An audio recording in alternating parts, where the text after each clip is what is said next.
I just finished a dinner meeting in South Korea, and while I was there, something profound came to me, and I want to share that with you that I think will help you. I'm all about success tools.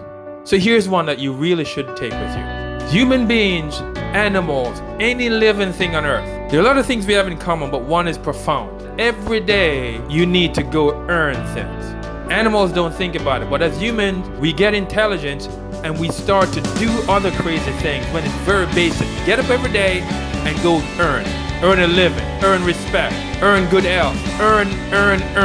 If that's the only success tool you have, whatever you need to do in life, you need to think that you need to go earn it. No one is going to give it to you. You don't deserve it unless you earn it. Praying for it at church won't do it. You have to be in the mode to always be earning. So get up today and figure what you're going to do. You're going to earn a degree. You're going to earn respect. It's about earning every day.